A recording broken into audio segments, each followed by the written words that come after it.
कुछ और तस्वीरें यहाँ पे इस वक्त दिखा रहे हैं। ये तस्वीरें प्रधानमंत्री नरेंद्र मोदी की डेनिश प्राइम मिनिस्टर के सरकारी आवास में, जहाँ पे वो उनके लॉन में चहलकदमी करते हुए दिखाई पड़ रहे हैं। निश्चित तौर से दोनों नेताओं के बीच में ये सहज संवाद दिखाई पड़ रहा है और डेनिश प्राइम मिनिस्टर प्रधानमंत्री नरेंद्र मोदी को तमाम एक तरीके से जानकारी साझा करते हैं। और ये उनका आवास है प्रधानमंत्री डेनिश की जो प्रधानमंत्री हैं, और वहाँ पर प्रधानमंत्री मोदी पहुंचे हैं और ऐसे में वो अपने चहलकदमी करते हुए नजर आ रहे हैं। और निश्चित तौर से ये बेहद महत्वपूर्ण मौका होता है दोनों नेताओं के बीच में आपसी संवाद के माध्यम से एक सहज समझ को आगे बढ़ाने को लेकर। और ये तस्वीरें उस लिहाज से बेहद महत्वपूर्ण और ये अपने आप में बताती है। हमने पहले भी कई बार ऐसे तमाम देशों के राष्ट्र प्रमुखों के साथ में प्रधानमंत्री नरेंद्र मोदी को एक सहजतापूर्ण माहौल में बातचीत करते हुए, चहलकदमी करते हुए या फिर चाय पे चर्चा करते हुए देखा है। उसी प्रकार की तस्वीरों को एक बार हम फिर से कोपेनहेगन से, डेनमार्क की राजधानी जहां पे प्रधानमंत्री का जो राजकीय आवास है, वहां से हमको ये तस्वीरें दिखाई पड़ रही हैं और दोनों नेता सहजतापूर्ण तरीके से आपसी संवाद करते हुए। ये तस्वीरें अपने आप में बेहद महत्वपूर्ण, क्योंकि कई बार ऐसे पहले मौके हमने देखे हैं जब प्रधानमंत्री मोदी की भारत में किसी राष्ट्र प्रमुख के साथ में इस प्रकार की तस्वीरें, या फिर जब वो कहीं विदेशी दौरे पर होते हैं तो इस प्रकार की एक सहज संवाद की स्थिति देखने को मिलती है। कोई तीसरा व्यक्ति नहीं, दोनों नेता एक दूसरे के साथ में बात करते हैं तो निश्चित तौर से जो साझा हित है, जो तमाम जो बातें हैं जो दोनों देशों के भलाई के लिए हैं, या कहा जाए एक तरीके से जो दुनिया की भलाई के लिए, उन तमाम मसलों पर विस्तार से बात करने का एक मौके के तौर पे होता है। और अपने आप में एक आधार तैयार होता है, एक समझ तैयार होती है और उस समझ के आधार पर आगे बढ़ने का मौका मिलता है। हमारे सहयोगी सुधाकर दास इस वक्त हमारे साथ में डेनमार्क की राजधानी कोपेनहेगन से ही मौजूद है, जहां पे प्रधानमंत्री इस वक्त प्रधानमंत्री डेनिश प्राइम मिनिस्टर के राजकीय आवास पे मौजूद है। सुधाकर, इन तस्वीरों को किस तरीके से समझने की जरूरत है कि एक सहज संवाद का एक मौके के तौर पर दोनों प्रधानमंत्री चहलकदमी करते हुए? बिल्कुल आर्यन, आपने सही कहा। और भारत डेनमार्क रिश्तों की एक नई तस्वीर है, ये नई एक तरह से नया अध्याय है आप कह सकते हैं। ये सिर्फ केमिस्ट्री नहीं है, बल्कि ये दोस्ती की एक नई इबारत लिखी जा रही है। जिस सहज तरीके से दोनों नेता संवाद कर रहे हैं, और हम देख सकते हैं कि एक इनफॉर्मल तरीके से, और ये एक दूसरे को समझने समझाने की कोशिश। तो आप देखिए डेनिश पीएम का जो इंडिया के साथ कनेक्शन है, पीएम मोदी की वो जब कई बार जब वो भाषण देती हैं, उन्होंने अपने संसद में हो या कई मंचों पर, उन्होंने भारत के लोकतंत्र की ना सिर्फ तारीफ की है, बल्कि पीएम मोदी ने भारत में जिस तरह से कदम उठाए हैं उसको आगे बढ़ाया है। देखिए डेनमार्क उन देशों में है जिसने पहली बार किसी देश के साथ ग्रीन स्ट्रैटेजिक पार्टनरशिप की है। तो बहुत महत्वपूर्ण ये संवाद। और भारत को लेकर अगर निजी तौर पर डेनिश पीएम के नजरिए से आप देखें तो उनकी बेटी साल 2019 में स्टूडेंट एक्सचेंज प्रोग्राम पर भारत आई थी, केरला आई थी और काफी खुश होकर लौटी थी। लगातार पीएम फ्रेडरिक्सन पीएम मोदी को, चाहे उनकी चुनावी जीत हो या अन्य अवसरों पर, उनको बधाई देती रही हैं। तरह से बहुत गहरा संवाद उन दोनों के बीच होता रहा है। कोविड के दौरान काफी बार संवाद हुआ दोनों नेताओं के बीच। कोविड के बाद अगर कोई फर्स्ट लीडर जिसने इंडिया विजिट किया था तो वो डेनिश पीएम थी। तो आप समझ सकते हैं कितना आत्मीय संबंध दोनों नेताओं के बीच है। और जाहिर तौर पर इस संबंध की वजह से भारत डेनमार्क रिश्तों को एक तरह से न सिर्फ मजबूती मिल रही है, बल्कि एक नया अध्याय भी उसकी वजह से लिखा जा रहा है। जी जी सुधाकर, ये जो एक आपसी समझ होती है दो देशों के राष्ट्र प्रमुखों के तौर पे, जब वो एक सहज संवाद करते हैं, ये कितना एक मददगार एक आधार तैयार करता है उस ठोस बातचीत के लिए जो अब से कुछ देर बाद शिष्टमंडल स्तर के आधार पे होगी। क्योंकि एक नेताओं के बीच की समझ, देशों के एक दूसरे की जो हित है उसके बारे में, एक दूसरे के बारे में कंसर्न्स को समझना, ये एक तरीके से मौका देता है आगे बढ़ने के लिए, जमीन तैयार करने के लिए। बिल्कुल। और देखिए हम जानते हैं कि पीएम मोदी किस हम्बल बैकग्राउंड से आते हैं, किस तरह से गरीबी में उनका संघर्षों में जीवन बीता, और आज वो जो कुछ भी कर रहे हैं उसमें कहीं ना कहीं जो समाज में सबसे निचले पायदान पर जो व्यक्ति है उसमें आत्मविश्वास भरने की कोशिश रहती है उनकी तमाम नीतियों में। और अगर डेनिश पीएम की भी बात करें आर्यन, तो वो भी काफी हम्बल बैकग्राउंड से रही हैं। उनके पिता एक टाइपोग्राफर थे, उनकी माताजी एक टीचर थी। तो निश्चित तौर पर ये दोनों ऐसे नेता हैं जो जमीनी जो समस्याएं हैं उनको समझते हैं, उनको दूर करने का तरीका जानते हैं। और शायद यही वजह है कि दोनों नेताओं के बीच इस तरह की एक जो बेहतर केमिस्ट्री बनी है।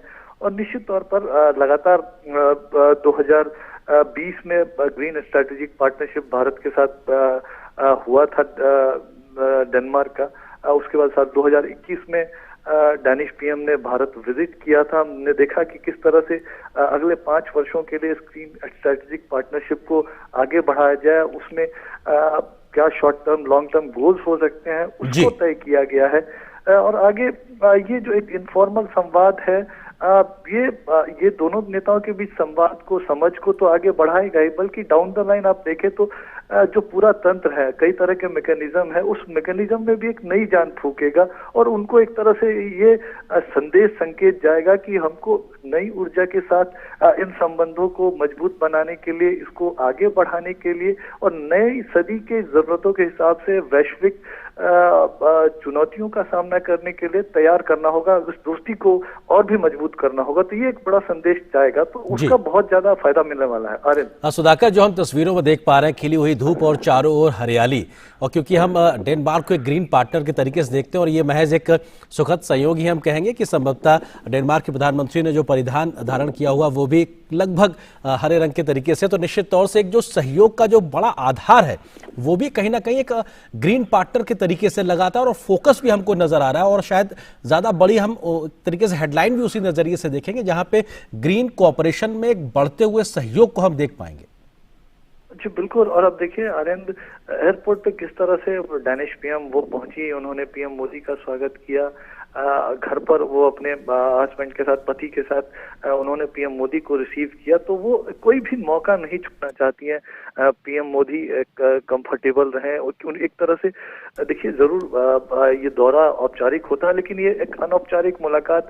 आप किसी घर पर किसी अतिथि को बुलाते हैं तो आप कोई कसर नहीं छोड़ना चाहते हैं कि अतिथि के स्वागत में, सम्मान में, और शायद यही चीजें हम इस वक्त देख रहे हैं। और जाहिर तौर पर इस संवाद का जो बहुत असर, अब हम जानते हैं कि अगर जब पर्यावरण की बात होती है, आज जब क्लाइमेट चेंज की बात होती है, वैश्विक चुनौतियों की इससे रिलेटेड बात होती है, तो भारत की बात होती है, पीएम मोदी की बात होती है। पेरिस समझौते को जिस तरह से लेटर स्पिरिट में भारत ने आगे बढ़ाया है, जिस तरह से पीएम मोदी का कमिटमेंट रिन्यूएबल एनर्जी को लेकर है, सिर्फ कमिटमेंट ही नहीं है, भारत ने 2022 तक के जो रिन्यूएबल एनर्जी के लक्ष्य को चाहे हासिल किया हो, चाहे साल 2030 तक 40% से ज्यादा जो रिन्यूएबल एनर्जी का जो कंपोनेंट ऊर्जा एनर्जी सिक्योरिटी में रहने वाला है, तो एक बहुत महत्वपूर्ण है। तो एक तरफ इंटरनेशनल सोलर अलायंस जैसे गठबंधन है, CDRI जैसे गठबंधनों को भी आगे बढ़ाया जा रहा है। तो बहुत महत्वपूर्ण, पीएम मोदी ये जो प्रयास कर रहे हैं सिर्फ भारत के लिए नहीं, नए भारत, आत्मनिर्भर भारत के लिए नहीं है, बल्कि दुनिया को भी ये एक तरह से रास्ता दिखा रहा है। और शायद ये बात डेनमार्क के लोग, डेनमार्क के जो लीडर्स हैं इस बात को समझते हैं। वो निश्चित तौर पर बहुत अहम मुलाकात जी। जाहिर तौर पर अभी जो बातचीत हो रही है, तो मुझे जरूर लगता है कि द्विपक्षीय संबंधों को लेकर बातचीत तो हो ही रही होगी, बल्कि एक तरह से अब कैसे एक और नई चांद फूंक सकते हैं। एक नई शुरुआत पहले ही हो चुकी है, और लेकिन उसकी रफ्तार और कैसे बढ़ाई जा सके, उसमें और भी एलिमेंट्स कैसे जोड़े जा सके, उसकी चर्चा हो रही होगी। सुधाकर, आप हमारे साथ बने रहिए। खास मेहमान हमारे साथ विवेक मिश्रा जी भी बने हुए, फेलो ORF के। विवेक जी, किस तरीके से आप इन तस्वीरों को समझने की कोशिश करते हैं, क्योंकि एक दो नेताओं के बीच में जब आपसी सहज संवाद दिखाई पड़ता है तो तमाम मसलों पर एक समझ को विकसित करने का एक मौके के तौर पे भी होता है, और प्रधानमंत्री मोदी को डेनिश प्राइम मिनिस्टर द्वारा अपने घर पर रिसीव करना, ये भी अपने आप में एक दिखाता है कि साहब किस स्तर पे डेनमार्क भारत के प्रति उत्सुक नजर आ रहा है उसके साथ सहयोग बढ़ाने को लेकर। विवेक जी। जी, अब देखिए, पर्सनल केमिस्ट्री और विदेश नीति, इनको साथ लाना ये मोदी साहब ने काफी बार बहुत ही अच्छे से किया है। आपको अगर याद होगा, बराक ओबामा आए थे तो उन्होंने हमें लग रहा है कि वहां पे बहुत सीरियस बातें चल रही हैं, हो सकता है चल रही हैं, लेकिन ओबामा को उन्होंने ये भी पूछा था, ओबामा ने मोदी साहब से ये भी पूछा था कि आप कितने घंटे सोते हैं। तो इनफॉर्मल कम्युनिकेशन से ये होता है कि एक आइस ब्रेकिंग हो जाती है, और बाकी डेलीगेशंस जो है उसमें सीरियस एजेंडा है ही, लेकिन उस बात के अलावा एक पर्सनल केमिस्ट्री जो है, यहीं पे उसकी नींव रखी जाती है, जो पीपल टू पीपल रिलेशंस है। यहाँ पे अगर लीडरशिप में एक अच्छी पीपल टू पीपल रिलेशनशिप की झलक मिले, तो बाकी पीपल टू पीपल रिलेशनशिप ये बहुत आसान हो जाता है। तो मेरे ख्याल से ये जो भारत की नीति में खासकर दिखाया गया है कि डियास्पोरा जो है, भारत के मूल के लोग जो हैं, उनसे इंटरैक्शन जहां भी प्राइम मिनिस्टर मोदी गए हैं वहां किया है, और उनके लीडर से भी पर्सनल अनऑफिशियल बातें की है। तो इससे एक बहुत ही चैनलाइज्ड वे में विदेश नीति और जो पर्सनल केमिस्ट्री है, ये एक इसको साथ लाया है। तो मेरे ख्याल से ये जो कम्युनिकेशन जो हम तस्वीरें देख रहे हैं, इससे ये पता चल रहा है कि बहुत ही बातें सरल हैं, और जो एजेंडा, सीरियस एजेंडा है, उसके लिए एक डेलीगेशन ऑलरेडी है, सब कुछ लाइंड अप है, और लीडरशिप अगर एक इजीनेस दिखे लीडरशिप दोनों तरफ की लीडरशिप में, तो ये दोनों देश के बायलैटरल बहुपक्षीय नीति के लिए बहुत ही अच्छी बात है। जी विवेक जी, जिस बात का आपने जिक्र किया कि हमने देखा कि ऐसी तस्वीर हमें पहले कई बार कई राष्ट्र प्रमुखों के साथ प्रधानमंत्री मोदी की देखी, आपको लगता है कि उनके विदेश नीति का एक अहम हिस्से के तौर पर किस तरह से पर्सनल केमिस्ट्री एक डेवलप करते हैं, जो शायद दोनों देशों के संबंधों को मजबूत करने में मददगार भी साबित होती है? ये बहुत जरूरी होता है, क्योंकि आप देखिए लीडरशिप आपको